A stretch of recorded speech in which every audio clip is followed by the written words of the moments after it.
Krisis ngayon ang inabot ng Lakers sa starting nila dahil nga sa bagong report ngayon sa Lakers Daily, si LeBron questionable pa rin sa magiging laban nila kontra Bucks at sa blowout loss nila kontra Spurs. Nakikita kung gaano kalaking kawalan itong si LeBron sa starting unit nila para tumulong kay Luka, lalo't walang Austin Reeves pa rin. At ganon din dito kay Hachimura.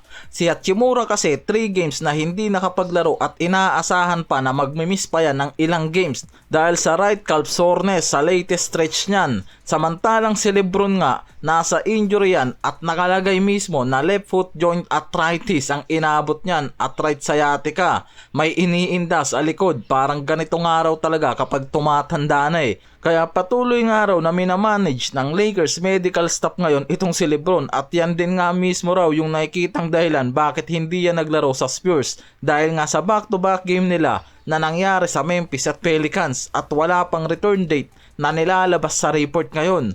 Si Reeves naman, February pa yan inaasahan na makakabalik sa starting lineup dahil nga sa nakuha nitong grade 2 calf strain during Christmas game nila kontra naman dito sa Rockets. Kaya may 6 game na ngayon yan na di nakakapaglaro sa starting unit nila at si Marcus Smart ang ginamit sa spot niya bilang kapalit. Samantalang si Luka naman, bago pa man yung laro nila sa Pelicans, nakuha nila yung panalo pero may mga lumalabas na report na meron niyang iniindang injury sa left elbow tapos iniinda rin niya yung sakit niya sa hita.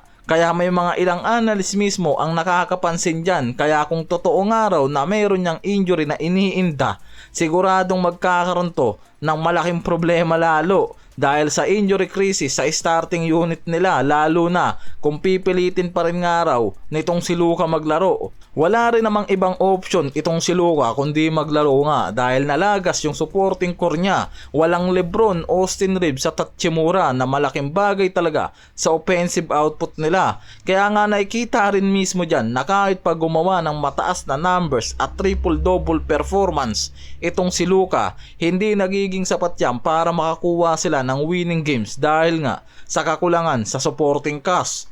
Ang starting unit ng Lakers ngayon may magandang offensive output, umaabot sila ng 91 points per game at may field goal na .509 na magandang efficiency nga raw talaga. At may 3 points attempt sila na pumapasok sa 8.8 points per game. Yan yung number sa starting 5 nila pag magkakasama si Luka, LeBron, Reeves at Hachimura kasama si Ayton na bahagyang bumababa raw ngayon dahil sa kawalan ni Reeves at Hachimura at LeBron, pero tumataas naman ang defensive ratings nila dahil maganda pa rin ang naging rotation mula dito kay Larabia at Marcus Smart. Samantalang ang bench scoring nakikita na sobrang mababa ang araw talaga. May offensive ratings lang yung mga to na pumapasok sa 110 points at 25.3 points per game. Masyadong mababa nga talaga na mismong nakikitang dahilan kung bakit kinakapos ang Lakers sa scoring punch dahil hindi gaanong naaasahan ang offensive load ng bench nila. Kaya nga sinasabi na ang Lakers may solid na scoring load pero sobrang nakikita naman na hindi effective yung bench support ng mga to, hindi balanse at sobrang dependent nga lang ang offense ng core nila mula kay LeBron, Luka, Reeves. Kaya kapag isa o dalawa sa mga core na to ang absent, nawawala ang malaking scoring sa Lakers. Katulad na lang sa laban nila sa San Antonio Spurs na si Luka lang ang nakapagbigay ng malaking number sa starting unit nila. Sa bench naman itong si Larabia lang ang naging support kay Luka. Kaya mas lumilitaw na mababa talaga ang production sa bench ng Lakers at hindi gaano naaasahan yung mga to. At malaking problema nga raw talaga yan kapag wala yung mga core.